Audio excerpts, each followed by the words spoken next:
వచ్చి 2.5 సంవత్సరాల కాలం చెల్లుబాటులో ఉన్నది. అలాగే ఈ 26-27 వార్షిక సంవత్సర ఆర్థిక బడ్జెట్ చాలా గొప్పగా పెట్టారు. కానీ పేద ప్రజలకు ఏమైనా ఉందా అంటే ఏమీ లేదు. కాంగ్రెస్ ప్రభుత్వం అంటే వాస్తవానికి చాలా రైతుల ప్రభుత్వం. ఇవన్నీ తమ్ముడు చెప్పినట్టు రైతులకు ఏ రకంగా చేసేదో చెప్పిండు. కాకపోతే ఈ మన దేశంలో తెలంగాణ రాష్ట్రమే కావచ్చు, మన భారతదేశంలో కానీ కార్మికులు ఎక్కువ ఉంటారు. కాబట్టి ఎందుకంటే పేద ప్రజలు ఎక్కువ ఉంటారు, వారికి ఎన్నో గొప్పలు చెప్పి వాళ్ళతో ఓట్లు దండుకొని 2,000 నుంచి 3,000 పెన్షన్ చేస్తా అని, 3,000 ఉన్నలకు అంటే వికలాంగులకు 2,000 నుంచి 4,000 చేస్తా అని, మహిళలకు స్కూటీలు ఇస్తా అని, కళ్యాణ లక్ష్మి ఇస్తా అని. కళ్యాణ లక్ష్మి ఏమన్నాడు? మాకు కేసీఆర్ గారు గౌరవ తెలంగాణ పద్ధతి అయిన కేసీఆర్ గారు గొప్పగా ₹1,00,000. ఎందుకంటే ఆడపడుచులు పెళ్లి చేసి ఈ రోజుల్లో పల్లెటూళ్ళలో ఉండే వాళ్ళకి చాలా ఏదోడో ఆదోడుగా ఉండి మంచి ఫలితం అందుతుందని, మంచిగా జరుగుతుందని. ఎందుకంటే పెళ్లి చేసుకుంటే ₹1,00,000 అంటే చాలా గొప్ప. కాబట్టి అలాగా చేసినట్టయితే ఈ గొప్ప మాటలకు ఈ 1,00,000 నుంచి ఏం చేశాడంటే రేవంత్ రెడ్డి గారు తులం బంగారం అన్నారు. తులం బంగారం లేదు, మాసం బంగారం లేదు, ₹1,00,000 కూడా చక్కగా ఇచ్చే పరిస్థితులు లేదు. అలాంటి ప్రభుత్వం ఏదంటే కాంగ్రెస్ ప్రభుత్వం. ఈ కాంగ్రెస్ ఎందుకంటే వాళ్ళ లబ్ధి కోసం ఈ ప్రవేశపెట్టిన పథకాలన్నీ కూడా రైతాంగానికి 23,000 కోట్లు దేనికి సరిపోతుంది? రైతాంగానికి ఓన్లీ రైతు భరోసా, రైతు బంధు అని పోయి రైతు భరోసా పెట్టావు. రైతు భరోసా 5,000 నుంచి 7,000 ఇస్తాను. 5,000 దిక్కులు, 7,000 దిక్కులు, ఇవన్నీ కూడా పెట్టి ప్రజలను మోసం చేసి ఓటు దండుకొని మీ కడుపులు నింపుకోవడానికి ఇవన్నీ ప్రవేశపెట్టిన ఎవరైనా ఉన్నారంటే కాంగ్రెస్ ప్రభుత్వం, రేవంత్ రెడ్డి. ఇంకా రేవంత్ రెడ్డి మాటలు చూస్తే అసలు వాస్తవానికి ఆయన బుడుబుడుకల రాజ్యం రాష్ట్రాన్ని పరిపాలిస్తున్న పరిస్థితి ఉంటుంది. ఎందుకంటే ఏ మాటలకు పొందనుండదు. ఏదనంటే కేసీఆర్ అప్పు చేసి వేయడానికి ఒక అభాండాలు వేయడం.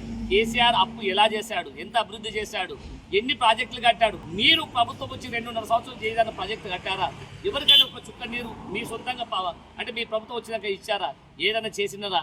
ఆ తెలివిలేని మాటలతో తెలివితేని లేదు గొప్పలు చెప్పుకొని వాస్తవాన్ని ప్రభుత్వం మీద అభాండాలు ప్రతిపక్షంలో ఉన్నప్పుడు మాట్లాడిన దానికి మీకు మాటలు చెప్పే తెలివి లేకుండా బట్టిగా అభాండాలు వేసుకుంటూ అప్పు చేశారు, అప్పుడు మిత్తిల కడుతున్నారు, ఇవన్నీ రకంగా మాట్లాడే రేవంత్ రెడ్డి గారు ఇప్పటికైనా మేల్కొని ప్రజలకు, పేద ప్రజలు ఉన్న రాష్ట్రం ఉంది కాబట్టి పేద ప్రజలు కాపాడడానికి వాళ్ళకు పెన్షన్స్ కాబట్టి 2,000 ఇస్తాను, 3,000 కానీ ఇవన్నీ కూడా ఇవ్వాలని కోరుకుంటూ ఈ బడ్జెట్లు ప్రవేశపెట్టడమే ఎందుకు పెట్టారంటే మీకు ఇప్పుడు ఎందుకంటే కాలువలు తవ్వుకోవడం, ఇవి తవ్వుకోవడం, మూసినది ఇవన్నీ చేస్తున్నారు కదా, వాటి కోసమే మీరు ఇవన్నీ ప్రలోభాలు అంటే లాభపడే మీ మంత్రులు మీరందరూ కూడా లాభపడతానికి ఇవన్నీ పెట్టుకున్నారు. రైతాంగానికి ఒక రాష్ట్రంలో రైతాంగం 23,000 కోట్లు పెట్టారు. దేనికి సరిపోతుంది? ఒకసారి ఆలోచించి అందరూ కూడా మీరు బాగా ఆలోచించి పేద ప్రజలకు రాష్ట్రం కాబట్టి పేద ప్రజలందరూ ఆదుకోవాలని కోరుకుంటూ, లేదంటే మేమందరం కూడా బీఆర్ఎస్ పార్టీ నాయకులము, కార్యకర్తలము అందరం కూడా రోడ్డుపైకి వచ్చి మిమ్మల్ని మాకు తులం బంగారం ఇచ్చేదాకా, 2,000 నుంచి 3,000 పెన్షన్ ఇచ్చేదాకా, ఇప్పుడే తమ్ముడు చెప్పాడు 2,00,000 రుణమాఫీ ఎంతమందికి అయినాదో మీరు కరెక్ట్ చూసుకోండి. 2,00,000 రుణమాఫీ గొప్ప. ఇవన్నీ కూడా గెలవడానికి ప్రయత్నాలు 420 హామీలు 420 నువ్వు అసలు వాస్తవానికి ఏమంటే 420 ఆ 420 హామీలతో చెప్పి గొప్పగా ఇప్పుడు ప్రభుత్వం పరిపాలిస్తున్న గొప్ప చెప్పుకోవడం కరెక్ట్ కాదు. మేమందరం కూడా దీనికి నిరసిస్తూ మీరందరూ కూడా ఈ ప్రవేశపెట్టిన రైతాంగానికి మంచి జరగాలని కోరుకుంటూ మేమందరం కూడా ఈరోజు ఇప్పటికే బోనస్ తమ్ముడు చెప్పాడు, బోనస్ విషయంలో రైతాంగం కోసం అన్ని కూడా తమ్ముడు స్పష్టంగా చెప్పాడు. ఇప్పుడు మేము కోరేది ఏంటంటే మాకు కళ్యాణ లక్ష్మి, రైతు భరోసా, పెన్షన్స్, స్కూటీలు, బోనస్ అంటే ఇప్పటికి మీరు వచ్చి 5 పంటలు పండాయి, ఒక్క పంటకేసారు. 6వ సంవత్సరం నడుస్తుంది, 6వ పంట అంటే 3 పంటలకు మీరు రైతు భరోసా ఇచ్చారు, 3 పంటలకి ఇవ్వలేదు. కాబట్టి ఇవన్నిటి కూడా మీరు ఇచ్చేదాకా మేము కూడా వాస్తవానికి ఇట్లే మాట్లాడుతుంటాం, ఇట్లే ప్రెస్ మీట్ పెట్టాం, మీకు మిమ్మల్ని అందరూ కూడా అంటగడతాం.